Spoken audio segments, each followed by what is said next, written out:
ఎంత శుభకార్యం జరుపుకుంటున్నామండి. ఎంత గొప్ప ప్రాజెక్ట్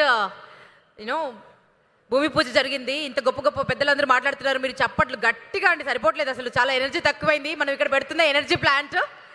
ఓకే, సో ఒకసారి గట్టిగా చప్పట్లతో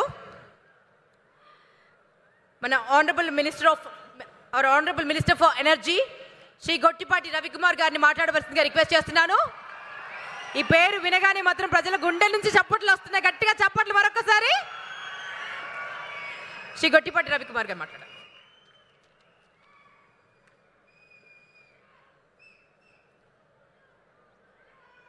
అందరూ కూడా ముందుగా పేరు పేరున ఉదయపూర్వక నమస్కారాలు. సభా అధ్యక్షులు, స్థానిక శాసనసభ్యులు, మిత్రులు ఉగ్గ నరసింహారెడ్డి గారికి, అదేవిధంగా ఈనాటి ముఖ్య కార్యక్రమానికి ముఖ్య అతిథిగా విచ్చేసిన మన యువ నాయకుడు, అదేవిధంగా మంత్రివర్యులు మన లోకేష్ బాబు గారికి, అట్లానే మరొక మంత్రివర్యులు స్వామి గారికి, పెద్దలు సిఎస్గా పనిచేస్తున్న విజయానంద్ గారికి, అట్లానే ప్రసాద్ గారి పిఎంఎస్ ప్రసాద్ గారికి, రిలయన్స్ డైరెక్టర్ గారికి, అదేవిధంగా మాధవరావు గారికి, సిఓ రిలయన్స్ త్రిపాఠి గారికి, కలెక్టర్ గారికి, అదేవిధంగా సోదర శాసనసభ్యులకి, ఎమ్మెల్యేలకి, అదేవిధంగా స్థానిక సర్పంచ్కి మరియు ఇతర పెద్దలకి, అదేవిధంగా నెట్ క్యాప్ సంబంధించిన అధికారులకి, అట్లనే మా అధికారిని కీర్తి గారికి, అదేవిధంగా కనిగిరి నియోజకవర్గ నలుమూల నుంచి వచ్చిన ప్రజలందరూ కూడా ముందుగా పేరు పేరున నా ఉదయపూర్వక నమస్కారాలు. దాదాపు మన ప్రభుత్వం, తెలుగుదేశం ప్రభుత్వం, కూటమి ప్రభుత్వం, నారా చంద్రబాబు గారి నాయకత్వంలో 9 మాసాలైంది ఇప్పుడు అధికారంలోకి వచ్చి. చాలామంది అడుగుతూ ఉన్నారు మీరేం చేశారు 9 మాసాల్లోని. నేను ఒక మాట చెప్తా ఉన్నాను. మొదటగా ఈ దేశంలో ఎక్కడ ఇవ్వని పెన్షన్స్ ఒక్క ఆంధ్ర రాష్ట్రంలో మాత్రమే ఇస్తున్నారని చెప్పి కూడా సభాముఖంగా మీ అందరికీ చెప్తా ఉన్నాను. దాదాపు ఒక్క పెన్షన్లోనే 30,000 కోట్ల రూపాయలు ఖర్చు పెడుతున్న రాష్ట్రం ఈ దేశంలో ఏదన్నా ఉందంటే అది ఆంధ్ర రాష్ట్రం, ముఖ్యమంత్రి నారా చంద్రబాబు నాయుడు గారి నాయకత్వంలో మాత్రమే అని చెప్పి కూడా మీ అందరికీ తెలియజేస్తూ ఉన్నాం. అదేవిధంగా ఇచ్చిన హామీల ప్రకారం ప్రతి ఇంటికి కూడా 3 గ్యాస్ సిలిండర్లు ఇస్తూ ఉన్నాం. అదేవిధంగా మనం దాదాపు 200 పైచులకు అన్నా క్యాంటీన్లు మొత్తం కూడా ఓపెన్ చేయడం జరిగిందనమాట ఈ రాష్ట్రంలో.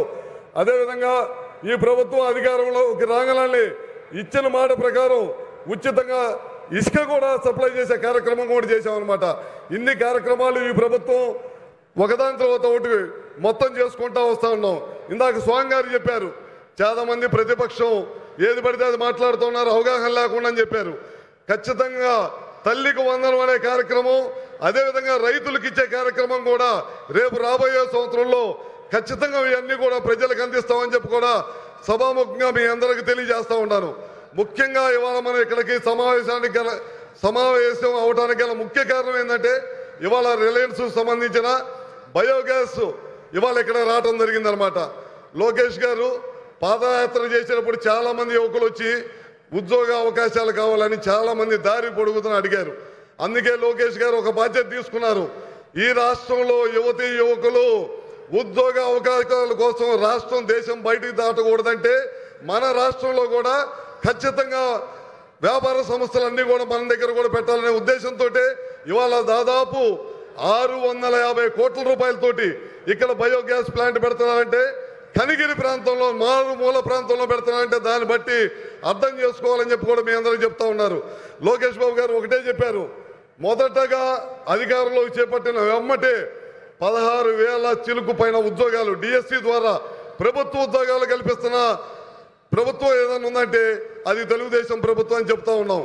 దాని తర్వాత ఖచ్చితంగా మనం ప్రైవేట్ సంస్థల ద్వారా కూడా ఉద్యోగాలు కల్పించాలనే ఉద్దేశంతో ఇవాళ 500 ప్లాంట్లు, ఇందాక వాళ్ళ సిఇఓ గారు చెప్పారు, గుజరాత్ తర్వాత ఆంధ్ర రాష్ట్రంలోనే మేము ఇవాళ ఇక్కడ ఇంత పెద్ద ఎత్తున 1,00,000 కోట్ల రూపాయలు పెట్టుబడులు పెడుతున్నాం. దీని ద్వారా గ్రామీణ ప్రాంతాల్లో ఉన్న యువతకు ఉద్యోగ కల్పనే కాకుండా మనం ఇవాళ చూస్తూ ఉంటాం ఈ ప్రాంతంలో భూమి మీ అందరికీ బాగా తెలుసు ఏ విధంగా ఉందో. ఇవాళ భూమిలో చెట్లు పీకేసిన తర్వాత చదువులు చేసిన తర్వాత ఏ విధంగా ఉందో మీకు తెలియదు కాదు. నిరుపయోగంగా ఉన్న భూమిని కూడా ఉపయోగంలోకి తీసుకురావడమే కాకుండా దీనికి రిలయన్స్ సంస్థ వాళ్ళు మనకి ఎకరాకి 15,000 రూపాయలు గవర్నమెంట్కి కడుతున్నారంటే దాన్ని బట్టి మీరు అర్థం చేసుకోవచ్చు. మన భూమిని సదునం చేయటం, మన భూమికి డబ్బులు కూడా ఇస్తున్నారు. ఇవన్నీ కూడా చేస్తూ ఉన్నాం అనమాట. ఇట్లా ఒకదాని తర్వాత ఒకటి. అదేవిధంగా ఇవాళ గతంలో రాష్ట్రం నుంచి సోలార్ విద్యుత్ ప్రాజెక్టులు నిర్మాణం చేసే వాళ్ళందరినీ కూడా గడిచిన ప్రభుత్వం, జగన్మోహన్ రెడ్డి గారి ప్రభుత్వం తరిమి కొట్టేసింది. ఇవాళ మన ప్రభుత్వం అధికారంలోకి వచ్చిన తర్వాత రాయలసీమ ప్రాంతం, అదేవిధంగా ప్రకాశం జిల్లాలో కూడా అనువైన ప్రదేశాలు ఏమైనా ఉంటే తప్పకుండా ఇక్కడ కూడా రిలయన్స్, ఇక్కడ కూడా మన సోలార్ కానీ, విండ్ కానీ, పిఎస్పీలు కానీ రాబోయే రోజుల్లో కరెంటు ఛార్జీలు విపరీతంగా పెరగకూడదనే ఉద్దేశంతో ఈ కార్యక్రమం కూడా ఈ ప్రభుత్వం చేస్తూ ఉందని చెప్పి కూడా మీ అందరికీ తెలియజేసుకుంటూ, అదేవిధంగా మీ అందరికి కూడా ఒకటి చెప్పాలనుకుంటున్నాను. చాలామంది ప్రతిపక్షాలు మాట్లాడుతూ ఉన్నాయి. మన నాయకుడు ఎప్పుడు కూడా మన ఇప్పుడు తరానికే కాదు, భావి తరాలను కూడా ఆలోచించి పనిచేస్తాడు. ఆ రోజుల్లో 95లో ముఖ్యమంత్రి అయిన తర్వాత ఆయన తీసుకున్న టెక్ వల్ల ఇవాళ ప్రతి గ్రామంలో కూడా 100 నుంచి 200 మంది ఉద్యోగాలు దేశ విదేశాల్లో పనిచేస్తున్నారంటే ఆ రోజు నారా చంద్రబాబు నాయుడు గారు ముందు చూపుతోటి ఆ రోజు హైటెక్ సిటీ కానీ ఇవన్నీ కూడా నిర్మిస్తున్నారు కాబట్టి. అదేవిధంగా మొన్న ఈ మధ్య ప్రతిపక్షాలు మాట్లాడుతూ ఉన్నాయి. P4 అంట, 2047 అంట అని. మీకేం తెలుసా? ఇళ్లలో కూర్చొని దద్దమ్మలాగా మటర్లు మానమంగాలు చేసే ఎదవులకి మీకేం తెలుసా అని చెప్పి కూడా అంటున్నా నేను.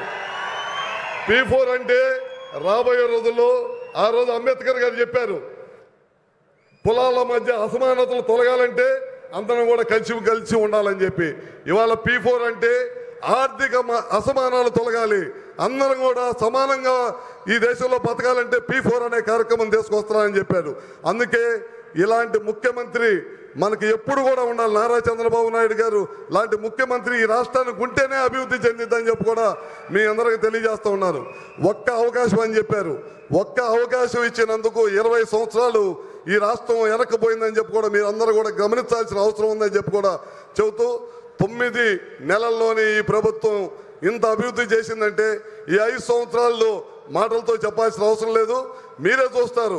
ఇవాళ ఇలాంటి ప్రదేశాల్లో, అడవి లాంటి ఉండే ప్రదేశాల్లో ఇవాళ 650 కోట్లతోటి పెట్టుబడి పెట్టి వ్యవసాయ రంగానికి సంబంధించి రైతులను కూడా కాపాడాలి అనే ఉద్దేశంతో ఇవాళ ఈ కార్యక్రమం చేశామంటే దాన్ని బట్టి రాబోయే 5 సంవత్సరాల్లో ఏ విధంగా ఉండిద్దో మీ అందరూ కూడా అర్థం చేసుకోవాల్సిన అవసరం ఉందని చెప్పి కూడా తెలియజేసుకుంటూ, మీ అందరూ మద్దతు ఖచ్చితంగా ఈ తెలుగుదేశం ప్రభుత్వానికి, కూటమి ప్రభుత్వానికి మీ అందరూ ఆ మద్దతు కావాలని చెప్పి కూడా మరొకసారి తెలియజేసుకుంటూ, ఈ అవకాశం ఇచ్చిన అందరికి కూడా మరొకసారి పేరు నమస్కారం తెలియజేసుకుంటూ, ముఖ్యంగా లోకేష్ గారు కనిగిరి ప్రాంతం, వెనకబడిన ప్రాంతం, ఈ జిల్లాలో పాదయాత్ర చేసినప్పుడు మన ప్రకాశం జిల్లాకి ఏదో ఒకటి తీసుకురావాలనే ఉద్దేశంతో ఆయన చెప్పాడు.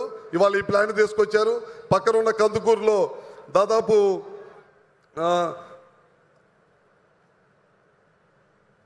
50,000 కోట్ల రూపాయలతోటి ఇండోసోల్ సోలార్ మ్యానుఫ్యాక్చరింగ్ ప్లాంట్ తీసుకొస్తా ఉన్నారు. అదేవిధంగా BPCL దాదాపు 1,00,000 కోట్లతో తీసుకొస్తా ఉన్నారు. మన ప్రకాశం జిల్లాకి ఇంత పెద్ద ఎత్తున పెట్టుబడులు తీసుకొస్తున్నారంటే దాన్ని బట్టి మీ అందరూ కూడా అర్థం చేసుకోవాలని చెప్పి కూడా మరొకసారి పేరున తెలియజేసుకుంటూ, ఈ అవకాశం ఇచ్చిన అందరూ కూడా మరొకసారి పేరున నమస్కారం తెలియజేసుకుంటూ సెలవు తీసుకుంటా ఉన్నా.